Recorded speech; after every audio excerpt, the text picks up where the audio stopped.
everyone! So 2 years at Cambridge are now complete. Woo!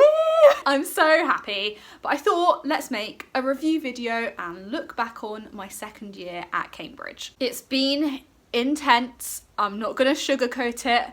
I thought I was ready for it. I'm not sure I was, but got through it. It has been great, like don't get me wrong, I've had the best year, but also there have been stressful moments, so I thought let's talk it out, let's review the year, self-assess, self-reflect.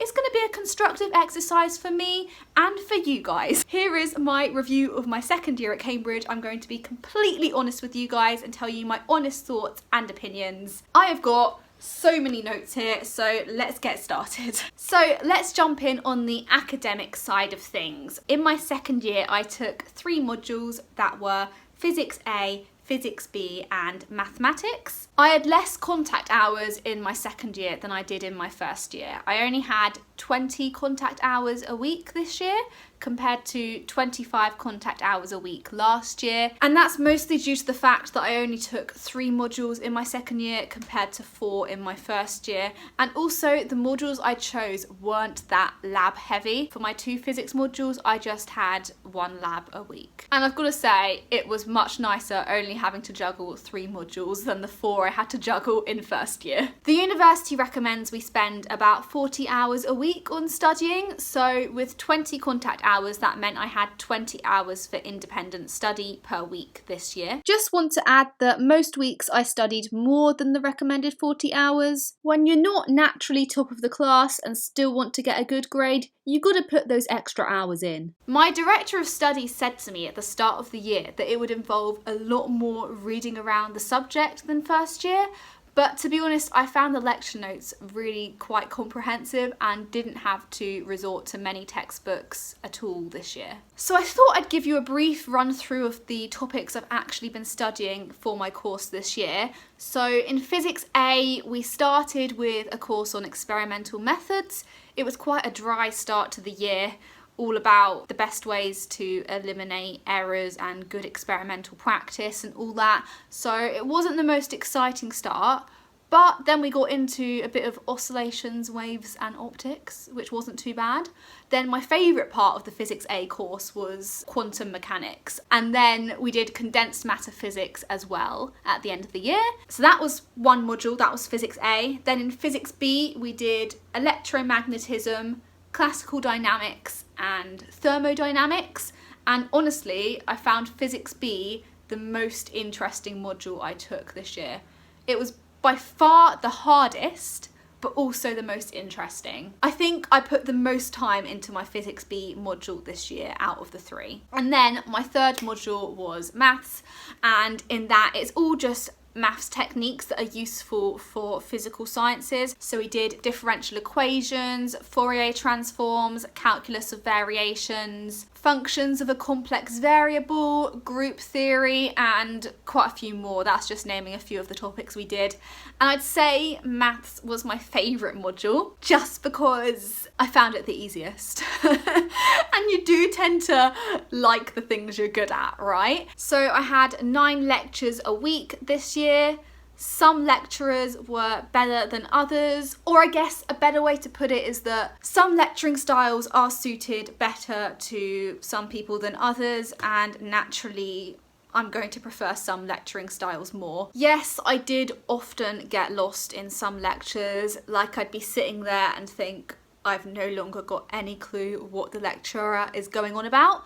But then I look around the room and I think, how many other people in this lecture theatre are actually getting this? Because I think it is quite common to get lost in the lectures. You know, it's tricky stuff, physics. It's not easy. I tried my best, and if I did ever get lost in a lecture, my first thought was, let's get back to my room, get the lecture notes out and read over them and try and understand it. I made flashcards on my lecture courses as I went along. I felt that was just the most efficient way to do it, and I annotated my lecture notes so much. I've never seen more annotated lecture notes in my life, and all this highlighting going on, but it's just the way I learn. And then I had 3 supervisions per week, which are small group teaching sessions with a PhD student or a teaching fellow at one of the colleges. I definitely found they were a good chance to ask questions, especially when something had gone completely over my head in lectures. Although I sometimes did find this year that I just didn't know where to start. I don't even know what to ask questions about because I don't even know what I'm not understanding because it's just so confusing. But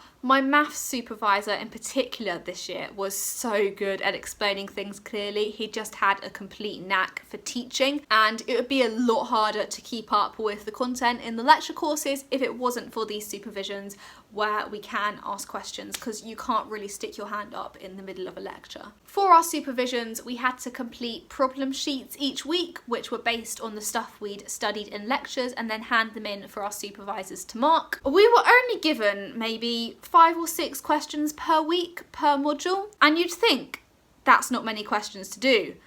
But let me tell you, I spent hours and hours some weeks staring at these questions and just not getting anywhere. These questions are designed to be challenging, and everyone spent a long time looking at them. And it was quite frustrating at first getting used to the fact that I would have to spend these hours just staring and staring at it. But you get used to it, and sometimes I just had to come to terms with the fact that I was going to hand in my best attempt at the work, and my answers were not going to be perfect or even complete. As I mentioned earlier, I had 1 lab per week, and it lasted all day, 10 till 5:45. That's almost 8 hours, and it was a bit of a shock to the system. I'm not gonna lie, sometimes the labs did drag. I don't think I'm cut out to be an experimental physicist. Although I feel like if it was cutting edge stuff, it would be a lot more interesting. The labs we're given are mostly chosen for ease of showing us best experimental practice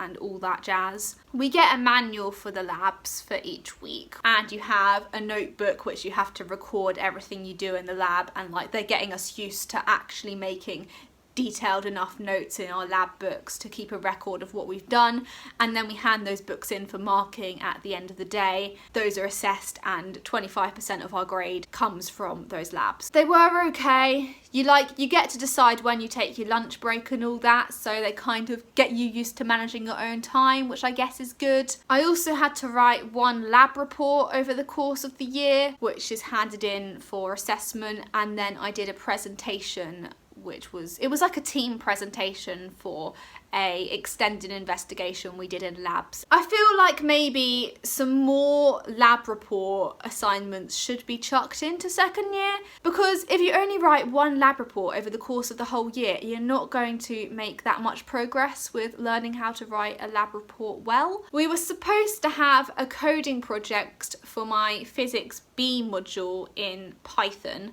but then that got cancelled, which I'm quite disappointed about because I do want to learn to code. I think it's a really key skill. I think actually over the next few weeks in the summer holiday I am going to teach myself Python. But yeah, normally the course would have that in, they just didn't get it ready in time for us to complete this year. What's made things a bit easier in second year is that there's definitely been more overlap between my modules than there was in first year. Like, I was lectured on Fourier transforms so many times this year and I'm like, it's cool, I already know this stuff. I think I've already alluded to the fact that the content was so much more conceptually challenging this year, but I've also found the second year course really, really interesting, and I'm so glad I opted for these modules. I was obviously toing and froing between physics and chemistry at the start of the year, and I'm so glad I went down the physics route. I was going to be scared off. Everyone was like, it's a really hard subject combination, but I've done fine. I've got on with it well. I suppose let's talk quickly about the academic environment in Cambridge. So 3 weeks into my second year, I was in tears on the phone to my parents. And I guess that says it all really, doesn't it? It was just because I felt like I wasn't keeping up with the work and I was having a bit of a mini breakdown. Looking back, it's ridiculous. I had nothing to be upset or worried about. I was doing fine, but I was just putting so much pressure on myself at that point. I did start second year like all guns blazing, I'm gonna blitz this year, it's gonna be great, I've got this. Yeah, it just caused me to get very, very stressed very, very quickly. Like 3 weeks into the year, realistically, how much is there to be stressed about? It was just how I was feeling at the time, and I've got to get better at learning how to deal with the academic pressure that comes with Cambridge. Towards the end of my first term this year, I did fall behind a bit with supervision work and keeping up with lectures. I was getting very bogged down with making sure I understood everything perfectly as I went along. If I didn't fully understand a topic, I would go over and over and over it. I would read over the lecture notes more, I'd do some more practice questions, I'd remark them. But during the Cambridge term, they're only 8 weeks long, there just isn't time to do all that. And sometimes you need to leave some of your review work to the end of term or to the holiday, because you've got to move on to the next topic, and lectures are progressing, supervisions are progressing. You can't afford to be wasting time on stuff that happened 1 week ago when you need to be learning the new week's content.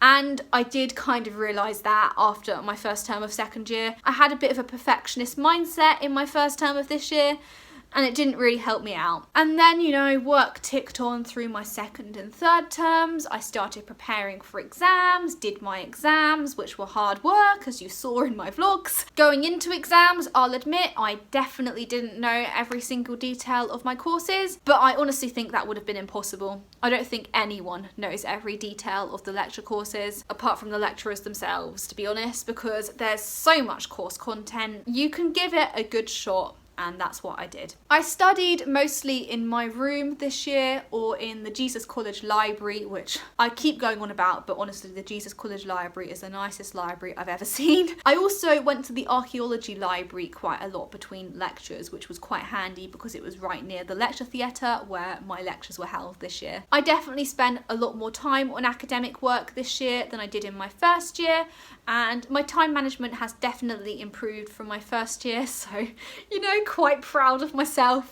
I'm doing okay. Having finished 2 years at Cambridge now, I know how fast-paced the work can be. Throughout the year, I have had regular meetings with my director of studies, and they track your progress. I did feel like it was really well organised. I like the course structure a lot. So yeah, it's been a good year, academically speaking. I came out with a good grade. The only issue I've had with it really is just my stress levels, which is something I need to work on. I was ready to leave Cambridge at the end of the year. I was like, get me out of here. But you know, some time away from Cambridge over the summer has been good, and I'm looking forward to getting back to the next year of academic work. And it turns out I've got quite a lot to say about my second year of university, so I've decided to split this video into 2 parts. This is the end of part 1. Thank you very much for watching, and part 2 will be coming next Tuesday. There is also something very exciting happening at the end of part 2, so get ready. Please do give this video a like if you enjoyed it. If you subscribe, you're my new best friend. Hit the notification bell, you know you want to do it, and I'll see you soon with another video. Bye!